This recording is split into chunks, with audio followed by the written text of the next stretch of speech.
এই বাংকারগুলি বাইরে থেকে দেখতে কেমন হয় তা তো আপনারা দেখলেন, কিন্তু এই বাংকারের ভেতরের ছবিটা, বারামুলার তেমনই একটি বাংকারের ভেতরের ছবি দেখালেন সন্দীপ সরকার।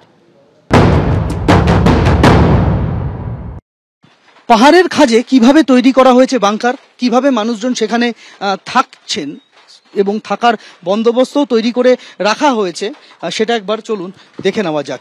P4 insulated water tanks, kitchen and bath fittings, বিশুদ্ধ জল, সুস্থ জীবন, P4 আজীবন। এই হচ্ছে বাংকারে ঢোকার দরজা এবং আমরা সেই বাংকারের মধ্যে প্রবেশ করলাম এই মুহূর্তে। বাংকারের মধ্যে আমরা দেখতে পাচ্ছি যে দুটি ঘর রয়েছে। এই হচ্ছে একটা ঘর, পুরোটাই একেবারে কংক্রিট দিয়ে তৈরি করা, অর্থাৎ ওপর থেকে ভারী গোলা এসে পড়লেও হয়তোবা সেরকম একটা ক্ষতি হবে না। এখানে ভেন্টিলেশনের জন্য অর্থাৎ বাতাস যাতায়াতের জন্য দুটি ছোট ছোট জানালা করা আছে এবং আমরা দেখতে পাচ্ছি যে এখানে একটি দরজা। এই ঘরটি সম্ভবত এখানে শৌচাগার। হ্যাঁ, আমরা দেখতে পাচ্ছি যে এখানে একটি ঘরের একদম লাগোয়া একটি শৌচাগার রয়েছে। সেই শৌচাগার যাতে আপৎকালীন পরিস্থিতিতে অনেকদিন যদি বাংকার থেকে বের নাও হওয়া যায় তাহলে যাতে ব্যবহার করতে সমস্যা না হয় তার জন্য এই বন্দোবস্ত। পাশে আরেকটি ঘর সেই একই রকম। এখানেও আমরা দেখতে পাচ্ছি যে এখানে যে ভেন্টিলেশনের ব্যবস্থা সেটা বাইরে থেকে একদম টিন দিয়ে ঢেকে দেওয়া আছে, যাতে বাইরে থেকে দেখা না যায়, বাইরে থেকে বোঝা না যায় যে এখানে কোনো বাংকার রয়েছে। এবং এই ঘরটির সঙ্গেও কিন্তু একটি লাগোয়া শৌচাগারের বন্দোবস্ত রয়েছে আমরা দেখতে পাচ্ছি। আর দুটি ঘরের ঠিক মাঝামাঝি জায়গাতে একটা ছোট্ট একটা করিডোর। সেই ছোট্ট করিডোর এটাও কিন্তু একেবারে নিচ থেকে ওপর পর্যন্ত কংক্রিটের ঢালাই করে তৈরি করা হয়েছে। এখানেও চাইলে কিছু মানুষ থেকে যেতে পারেন।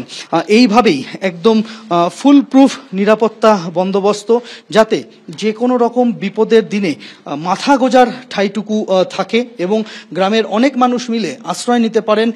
যতক্ষণ না পর্যন্ত বিপদ কাটছে ততক্ষণ এই বাংকারে থাকতে পারেন, সেই রকমই বন্দোবস্ত করা হয়েছে। প্রীতম চক্রবর্তীর সঙ্গে সন্দীপ সরকার, এবিপি আনন্দ, বারামুলা, কাশ্মীর।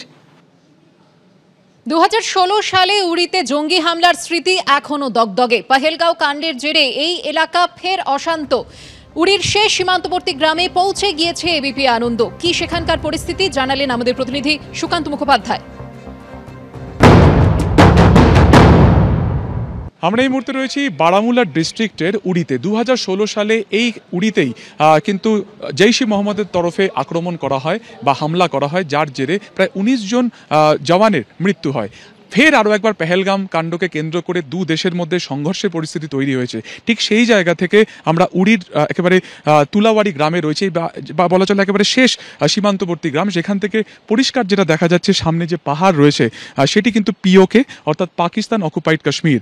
সেখান থেকে বাংকার তৈরি করে 1000 মিটারেরও বেশি রেঞ্জে স্নাইপারের তরফে কিন্তু নিশানা করা সম্ভব। এবং যখনই এরকম যুদ্ধ পরিস্থিতি তৈরি হয় সেখান থেকে কিন্তু শেলিং হয় এই তুলাওয়াড়ি গ্রামে, যার জেরে এখানে এর আগেও কিন্তু একাধিক গ্রামের বাড়ি ক্ষতিগ্রস্ত হয়েছে।